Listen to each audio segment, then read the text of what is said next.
तारकाक्ष, कमलाक्ष की, विदुम्माली, तीनों। इन्होंने 3 पुरियों का निर्माण भी कर लिया, उसमें रहने भी लगे, पर इन्होंने ये विचार कर लिया था कि मेरे प्राण नहीं छूटेंगे।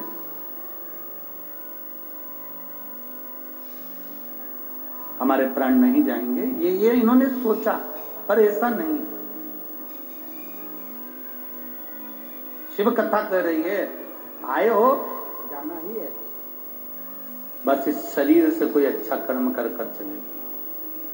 अरे मत बुरे कर्म कर बंदे, वरना पछताएगा। भगवान की आंखों से तू बच नहीं पाएगा, तू बच नहीं पाएगा। अरे ओ अज्ञानी मत करना, अरे ओ अज्ञानी मत करना। तेरे कर्म का फल भी तू ही पाएगा, जैसा किया तूने तेरे आगे आएगा। मत बुरे कर्म कर बंदे, वरना पछताएगा। भगवान की आंखों से तू बच नहीं पाएगा, तू बच नहीं पाएगा। अरे ओ अज्ञानी मत कर। ये हमारे कर्म की गति का भोग हमको भोगना। हम पहले भी कथाओं में कहे और आज फिर कहते हैं, वेद पुराण से नहीं डरना, बिल्कुल मत डरो। धर्म और शास्त्र से नहीं डरना, बिल्कुल मत डरो। अपने घर के बड़ों से नहीं डरना, बिल्कुल मत डरो। तुम एक संत साधु से नहीं डरना, बिल्कुल मत डरो। सन्यासी तपस्वी से नहीं डरना, बिल्कुल मत डरो। तुम अपने रिश्तेदारों से नहीं डरना, बिल्कुल मत डरो। कौन कहता है डरो? शिव महापुराण की कथा कहती है तुम किसी से मत डरो, पर इतना ध्यान रखना अपने कर्म से जरूर डरना, क्योंकि कर्म का भोग तो परमात्मा को भी भोगना पड़ता है। कर्म का भोग परमात्मा को भी भोगना पड़ता है। छुप कर एक बाण मेरे राम जी ने बाली को मारा। एक बाण छुपकर मारा था, वो बाण का फल भगवान राम को कृष्ण अवतार में चुकाना पड़ा। बाली को छुपकर मारा था, उसी बाली ने छुपकर कृष्ण अवतार में जरा नाम का व्याघ्र बनकर बाण छोड़कर मारा, जो भगवान कृष्ण के पांव के तलवे में लगा। माता जानकी जी ने एक चिड़िया को कैद में रखा था, तो मां जानकी को कैद में रहना। हमारे कर्म की गति का भोग हमको भोगना है। किसी से नहीं डरना, बिल्कुल मत डरो, पर अपने कर्म की जरूर। कर्म का भोग प्रत्येक को भोगना पड़ता है, चाहे वो परमात्मा क्यों ना हो, उसको भी।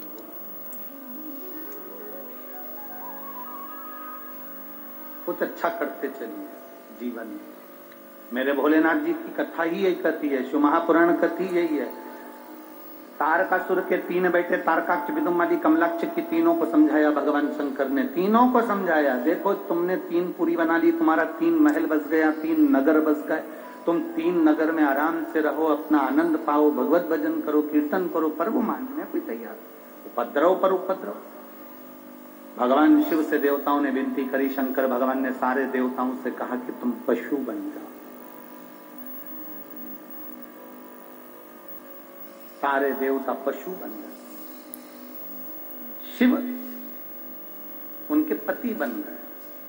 पति का मतलब क्या होता है? भरण पोषण करने वाला।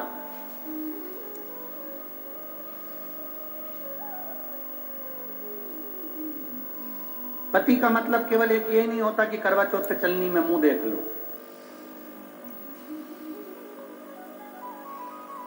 पति का मतलब होता है भरण पोषण जो कर रहा है, तुमको साध कर चलना, व्यवस्थाएं करना, बच्चों को संभालना, सब कुछ, बच्चों की पढ़ाई का स्मरण करना।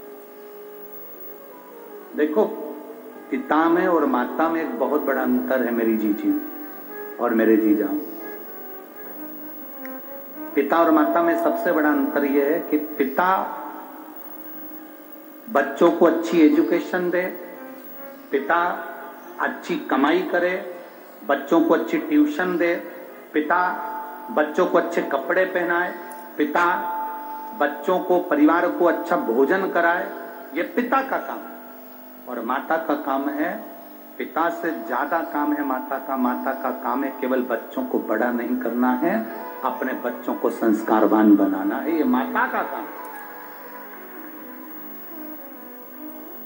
कल कथा में आपको कहा था माता क्या है, जम के बोलो जरा, निर्माता। कल की कथा में था और आप लोगों ने याद रखा, आपको धन्यवाद। माता कौन है? निर्माता। अच्छे युग की, अच्छे राष्ट्र की, अच्छे धर्म की, अच्छे भजन की, अच्छे संस्कारों की अगर कोई निर्माता है तो वो घर की माता। घर में रहने वाली माता एक अच्छी निर्माता होती है, अपने बेटा बेटी को अच्छा ज्ञान प्रदान करती। पर कई माताएं ऐसी भी होती हैं जो अच्छा ज्ञान देने की जगह ये ज्ञान दे देती हैं, तेरे से जितना बने उतना कर लिया कर, बाकी का भोजन बना के अपने कमरे में ले जाके चर लिया कर। ये निर्माता नहीं है, इसको फिर निर्माता नहीं कहेंगे। माता निर्माता होती है, पर वो कार्य को प्रबल रूप से जनमानस तक पहुंचाए, वो निर्माता।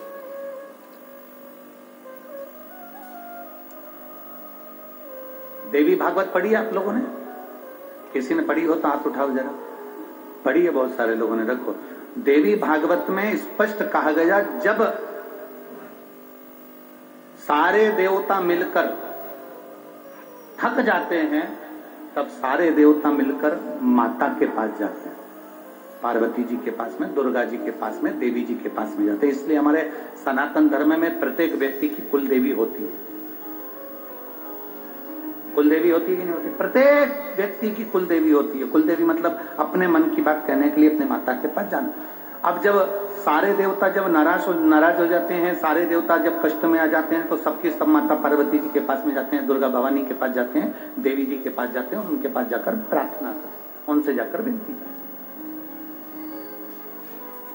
और उनसे जाकर प्रार्थना करते हैं, विनती करते हैं, माँ हम ये तकलीफ में हैं, आप कृपा करिए। तब माता उनको राह देती है और शिव जी की शरण में पहुंचा देती। राह देना ये माता का काम। बच्चे को 500 रुपए चाहिए, माँ के पास में नहीं है। माँ के पास में बेटा का करे, मम्मी कुछ भी हो मुझे 500 रुपए चाहिए, मेरे स्कूल में फंक्शन है, माँ मुझे 500 रुपए दे। अब माँ कहती है मेरे पास कहां से आए, माँ तू कैसे भी कर मुझे 500 रुपए दे। माँ कहती है तू पिताजी के पास जा, पापा मुझे 500 रुपए देंगे, 500 जूता मार देंगे। पहले कितना डर लगता था ना पापा से अपने मन की बात कहने में। आज के जमाने में तो जरा जरा से बच्चे पिताजी के पास जाकर एप्पल का दिला दो, मुझे आईफोन चाहिए, मुझे ये गाड़ी चाहिए, चाहिए मतलब चाहिए। और पहले कितना नियम था कि पिताजी के पास जाकर डायरेक्ट बोल नहीं सकते थे। और आज के जमाने में तो एक नया वो हो गया कि बच्चों को हाथ नहीं लगा सकते, मार नहीं सकते, ठोक नहीं सकते। पहले ऐसा कोई सा त्योहार नहीं जाता था जो घर में घंटा नहीं बजता था। ऐसा कोई त्योहार नहीं जाता था जिसमें बच्चों की ठोकाई नहीं होती। बनते माँ 500 रुपए चाहिए, पापा के पास जा, पापा नहीं देंगे। माँ कहती है तू चिंता मत कर, मैं तेरे साथ, तू जा, मैं अभी आई पीछे से। बेटा गया, पापा से कहा 500 रुपए, चिल्ला के दौड़े, काहे को 500 रुपए, अभी तो दिए थे, थोड़े दिन पहले 300 रुपए दिए थे, तेरे को कहां छोड़ के आया? अभी मैंने तेरे को 200 रुपए जमा कर दे स्कूल में, वो कहां छोड़ के आया? पिताजी ने चिल्लाया। इतने में पीछे से पल्लू रख के आ गई जगत जननी जगदम्बा दुर्गा भवानी।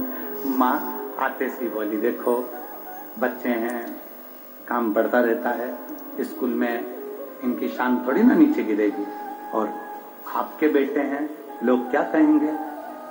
500 रुपये दे। अब उसने जो स्माइल देके बोला ना, हम कई बार पहले भी बोले हैं, ए जी तो खसक लो जी, नहीं तो 500 गया जी। गए, अब दो इनको 500 रुपए। पिताजी ने जेब में, वो मेरी कोट वाली जेब में रखे, निकाल कर दे दे, 500 रुपए निकाल, तुरंत प्राप्त। मां, जब देवताओं भी कष्ट में आ जाते थे तो माता दुर्गा भवानी के पास जाते थे, पार्वती जी से जाकर विनती करते, माता पार्वती उनको शिव की शरण में ले जाती। सब डरते कांपते, शंकर रुद्र हैं, शिव क्रोधी हैं।